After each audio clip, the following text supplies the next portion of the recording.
Hello everyone, welcome back on industrial law में जो हम टॉपिक डिस्कस कर रहे हैं इंडस्ट्रियल लॉ वो है industrial dispute act 1947। Industrial dispute act 1947। इसमें हम ऑलरेडी बहुत सारी डेफिनेशंस डिस्कस कर चुके हैं और जो कुछ रिमेन डेफिनेशंस हैं आज उन पे थोड़ा डिस्कशन करेंगे और उसके बाद इसका नेक्स्ट टॉपिक। ठीक है, तो आज की जो फर्स्ट डेफिनेशन है वो है ले ऑफ क्या होता है। फर्स्ट डेफिनेशन जो है वो है ले ऑफ। ले ऑफ, ठीक है। Lay off section 2 sub section double triple के। तो क्या मतलब होता है ले ऑफ का under industrial dispute act 1947।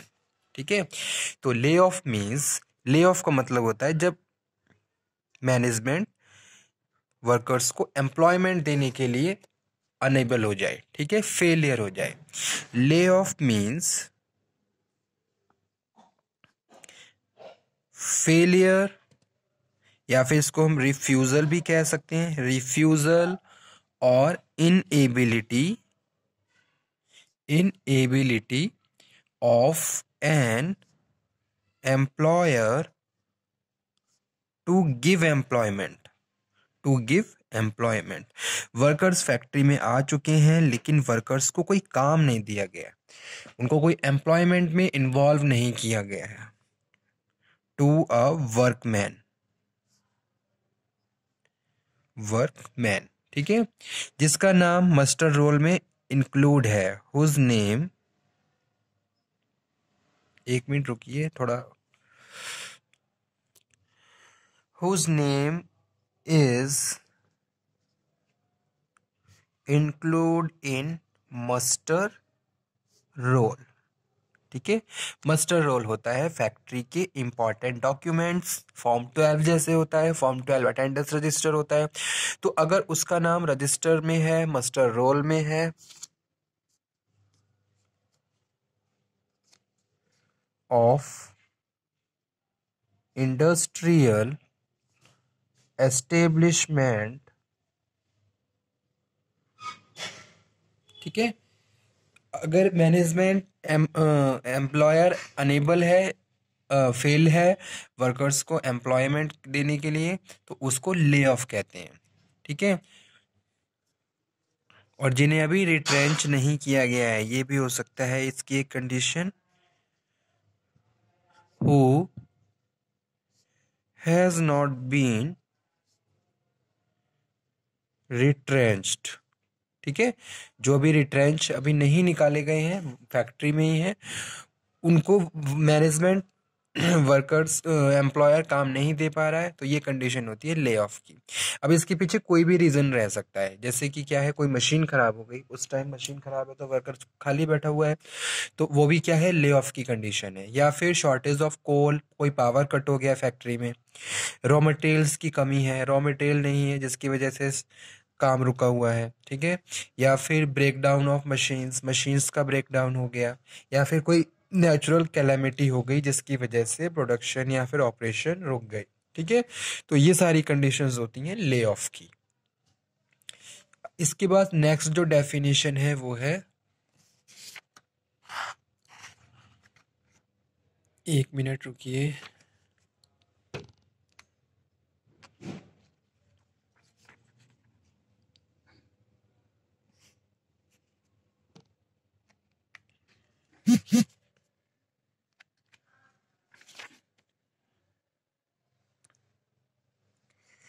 Second definition है कॉन्सिलिएशन मशीनरीज क्या होती हैं।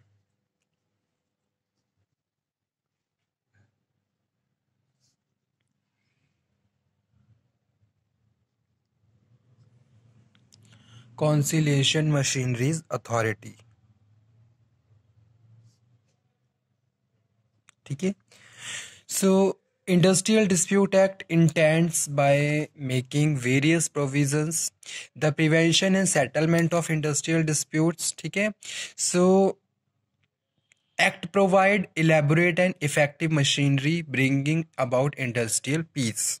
तो ये एक तरीके से क्या होते हैं, जो कॉन्सिलेशन मशीनरी अथॉरिटीज होती हैं, ये क्या होती हैं, ये एक तरीके से इसको यहाँ पे हम क्या बोल रहे हैं, इसको यहाँ पे हम इन्वेस्टिगेशन कमेटी बोल सकते हैं, जो इन डिस्प्यूट को सेटलमेंट तक लाते हैं। ठीक है, तो जैसे कि क्या है, अगर दो पार्टी हैं, पार्टी ए और पार्टी बी, दोनों पार्टी के बीच कोई डिस्प्यूट हो गया है जो कि रिलेटेड है सैलरी से, रिलेटेड है वेजेस से, या फिर वर्किंग कंडीशन से रिलेटेड है। ठीक है, तो इस तरीके की पार्टीज के डिस्प्यूट्स को सॉर्ट आउट करने के लिए, उनके डिस्प्यूट के सेटलमेंट करने के लिए कुछ कमिटीज को अपॉइंट एक तरीके से एस्टेब्लिश किया जाता है। ठीक है, तो ये सारे जो कॉन्सिलेशन मशीनरी होती हैं वो यही काम करती हैं कि जो भी डिस्प्यूट चल रहा है वर्कर्स में, चाहे वो डिस्प्यूट्स वर्कर्स में है, वर्कर मैनेजमेंट में है, एम्प्लॉयर में है, तो ये जो अथॉरिटीज होती हैं ये डिस्प्यूट्स को सॉर्ट आउट करती हैं ताकि उसका कोई भी इफेक्ट इंडस्ट्रियल पीस पे ना पड़े। ठीक है, और इंडस्ट्रियल रिलेशंस हमेशा हेल्दी रहें और आउटपुट हमेशा प्रोडक्टिविटी इंप्रूव रहे। ठीक है, तो इस तरीके से कुछ मशीनरीज ऑथराइज की गई हैं, कुछ पोजीशन होल्डर्स ऑथराइज किए गए हैं ताकि वो डिस्प्यूट्स को टाइम पे कंसीडर करें और उनको दोनों पार्टी के कंसेंट के हिसाब से सॉर्ट आउट करें। ठीक है, तो एक्ट प्रोवाइड, जैसे कि अभी मैंने बताया था लिख देता हूं यहां पे इसकी definition. The act provides elaborate and effective machinery for bringing about industrial peace।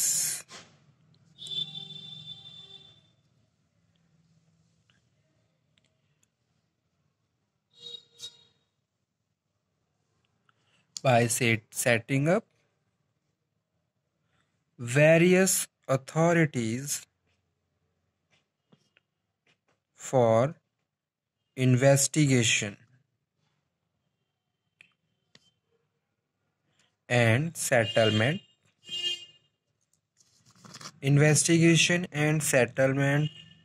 of disputes। ठीक है, अब जैसे मैंने अभी एग्जांपल कोट किया कि भाई दो पार्टीज हैं, दोनों पार्टी के बीच कोई भी कॉन्फ्लिक्ट हो गया है, कोई डिस्प्यूट हो गया है related to working condition, salary या फिर कोई अदर, सो डिस्प्यूट इतना ज़्यादा बढ़ गया है कि वो सॉर्ट आउट नहीं हो रहा है, तो उस केस में क्या होता है, अथॉरिटीज़ को हायर किया जाता है। कि ये अथॉरिटीज़ कुछ भी कोई भी हो सकती हैं, ये अलग अलग फॉर्म्स में होती हैं, जैसे कि वर्क कमेटी है, या फिर कोई कॉन्सिलेशन ऑफिसर है, बोर्ड ऑफ कॉन्सिलेशन है, कोर्ट ऑफ इंक्वायरी है, लेबर कोर्ट। कभी कभी ऐसा भी हो जाता है कि कुछ मैटर लेबर कोर्ट तक पहुंच जाते हैं, वहां जाके उनके डिसीजंस लिए जाते हैं। ठीक है, कोई इंडस्ट्रियल नेशनल ट्राइब्यूनल्स हो सकता है, या फिर ग्रीवियांस सेटलमेंट अथॉरिटीज हो सकती हैं। ठीक है, आर्बिट्रेशंस। तो ये सारी फॉर्म्स होती हैं कॉन्सिलेशन मशीनरीज और अथॉरिटीज की, जिनकी हेल्प से इंडस्ट्रियल डिस्प्यूट्स को सॉर्ट आउट किया जाता है।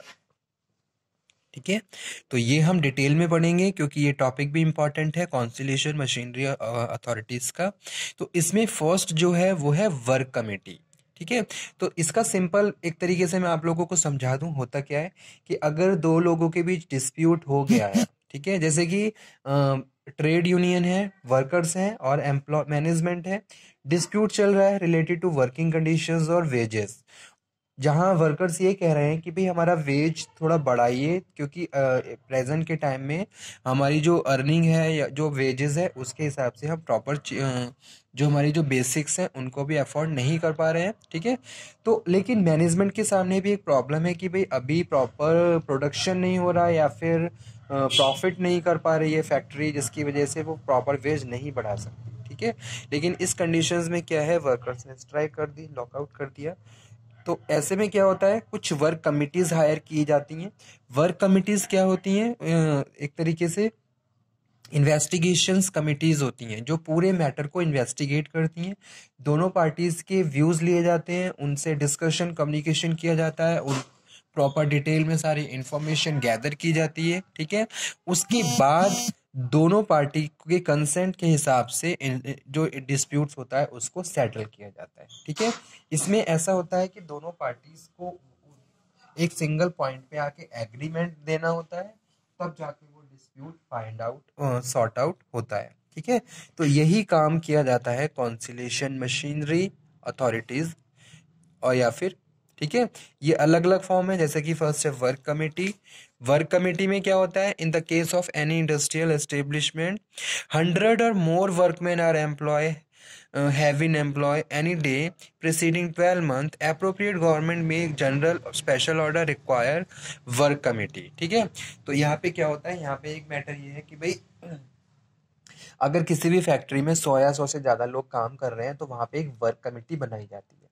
वर्क कमेटी क्या करती है, वर्क कमेटी जो भी ये मैटर्स होते हैं ये डिस्कस करती है, ठीक है। वर्क कमेटी के जितने भी मैटर्स हैं उनके रिकॉर्ड्स बनाए जाते हैं, उनकी कमेटी होती है, कमेटी में वो जो स्पेसिफिक मैटर्स होते हैं उन पे डिस्कशन करते हैं ताकि बेटर तरीके से ऑर्गेनाइजेशन में एक प्रॉपर फेवरेबल वर्किंग एनवायरनमेंट को मेंटेन कर सकें, ठीक है।